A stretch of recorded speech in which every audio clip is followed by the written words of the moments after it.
Pollution બહુ જ છે યાર, સિરિયસલી બહુ જ છે. ટ્રાફિકમાં તો રહેવાનું જ ને બેટા, પણ તો બી આટલું બધું બહુ આમ હદ બહારનું હતું. એનીવે છોડો, ચલો ફોકસ કરો તમારા આમાં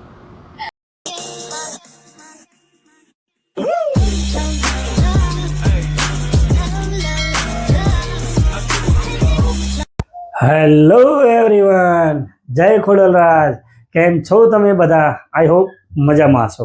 હું છું આપનો દોસ્ત વિકે ગોહેલ અને આપ જોઈ રહ્યા છો આપણી યુટ્યુબ ચેનલ વિકે blog Gujarati. So after long time હું ફરીથી એક નવો વિડીયો લઈને આવી ગયો છું. તમે જાણો છો એમ કે હમણાં હું થોડો બહાર હતો, બહાર જઈને આવ્યો પછી એક વીક જેવું ઓફિસના બધા જ કામ ભેગા થયા હતા. સો બધા કામ પૂરા કરીને હવે હું ફ્રી થઈ ગયો છું. સો આજે જઈએ છીએ અમે એક અમારા મોટા ભાઈ કે જે એક્સપાયર થઈ ગયા હતા. સો હમણાંથી એમના ત્યાં બેસવા ગયા નથી, તો અમે જઈ રહ્યા છીએ અને અમે જઈએ છીએ. ક્યાં જઈએ છીએ? સાણંદ. હા હા, સાણંદ જઈ રહ્યા છીએ. હા, અને બીજે ક્યાં જવાનું છે પછી?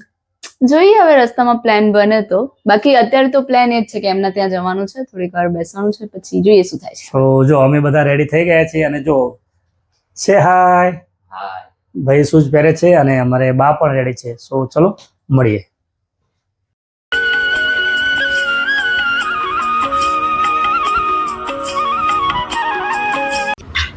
શું કહો છો? કેટલા મસ્ત વાઇબ નથી પાછળ?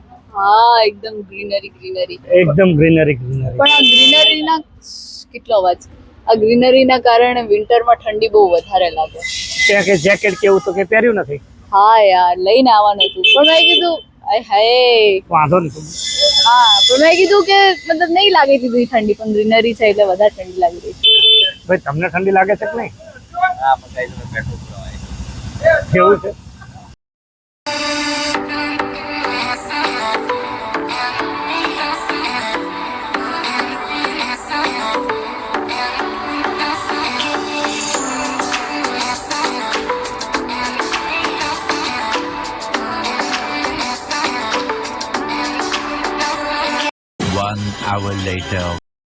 સો ફાઇનલી અમે ભાઈના ત્યાં બેસીને નીકળી ગયા છે અને હવે જઈએ છીએ સાણંદ સિટીમાં. છોકરાઓને થોડું નાસ્તા જેવું કંઈ કરવું છે.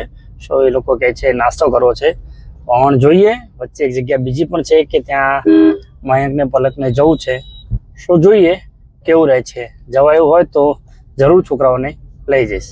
સો જો આજે ફરવાનું મૂડ થઈ ગયું છે અને અમે સાણંદ બસ ડેપોમાં આવી ગયા છે. ભાઈ તમારું કંઈ કહેવાનું? માઇક લગાવેલું છે નહીં મેં? હા, આવી ગયા છે અમે સાણંદના પ્રખ્યાત બસ સ્ટેન્ડ. અને આજે સ્પેશિયલ ઈચ્છા થઈ તમને થોડી ફરવાની? સાણંદ થોડા દિવસથી અહીંયા નજીકમાં જ રહીએ છીએ, પણ તો ફરવાનો ટાઈમ મળ્યો ને તો આજે ફરી કે ગાડીમાં ફરતા હોય એટલે આ બસ સ્ટોપમાં એ બધી જગ્યાએ જવાનું આવતું નથી, નહીં? સાચી વાત છે. પહેલા થોડુંક હતું પણ હવે મતલબ બહુ ઓછું થઈ અલગ અલગ મેં આપો વાત કરો. સો જો નાસ્તો લઈ લીધો છે, એ લોકોને ખવડાવવા માટે લઈ ગયો હતો એમની ફેવરેટ વસ્તુ. પણ પલકનું મયંકનું એવું કહેવું છે કે ત્યાં કમ્ફર્ટેબલ જગ્યા નથી, તો ત્યાં અમને બેસીને ખાવાની નહીં મજા આવે. સો એમને ગાડીમાં જ લઈ લીધું છે. Yes. તો ગાડી ફાવશે? હા, ગાડીમાં જો નહીં ફાવે તો ક્યાંક મસ્ત આમ જગ્યા જે હશે ને જેનું વ્યૂ Picnic વ્યૂ type. હા એક હા. નાની એવી પિકનિક હોય ને એવી રીતે કરી લઈશું. અને ગાઈઝ એક વાત ખબર પડી, પહેલા અમારું થોડુંક આવવા જવાનું રહેતું હતું અહીંયા, પણ પછી જેમ મોટા થયા બધું વ્હીકલ્સ ને બધું આવી ગયું પછી બહુ ઓછું થઈ ગયું. અને હવે જયારે આવીએ ને તો એવું થાય કે યાર બસ અહીંયાથી નીકળવું છે, આ એરિયાથી બહાર નીકળવું છે. આવી લાઈફ જીવવાની પણ મજા છે. હા છે તો ખરી, પણ અહીંયા નોઇઝ પોલ્યુશન બહુ જ છે યાર, સિરિયસલી બહુ જ છે. તો ટ્રાફિકમાં તો રહેવાનું જ ને બેટા. પણ તો બી આટલું બધું બહુ આમ હદ બહારનું હતું. એનીવે છોડો, ચલો ફોકસ કરો તમારા આમાં A few moments later. તો આજે જો હું ફર્સ્ટ ટાઈમ આવી જગ્યાએ આવ્યો છું કે જ્યાં અમારે બા આવેલા છે. પણ આજે બા શું લેવાનું છે તમારે? હા, તો અમારે બાને આજે સ્વેટર લેવું છે એટલે અમે બાને લઈને આવ્યા છીએ સ્પેશિયલ. કેમ કે કેટલા દિવસથી પાછળ પડ્યા છે કે તમે તમારા જેકેટ લાવી દીધા, મારું સ્વેટર નથી લાવ્યા. તો જો અહીંયા કંઈક મળતું હોય છે એવું બાનું કહેવાનું છે. તો હાલ જોઈએ, પહેલી વાર વિઝિટ કરી રહ્યા છે. શું કેવું ગાય છે તમારું? સો અમે હાલ વિઝિટ કરીને આવ્યા જે જગ્યા પર, તો એની ક્લિપો મેં લીધી નથી, ઇન્ટેન્શનલી નથી લીધી, પણ હું એક્સપિરિયન્સ પૂછી રહ્યો છું મયંક અને પલકને. શું રહ્યો તમારો એક્સપિરિયન્સ? બહુ જ મસ્ત હતો. મોલ છે અંદર, જોરદાર વ્યવસ્થા છે અંદર.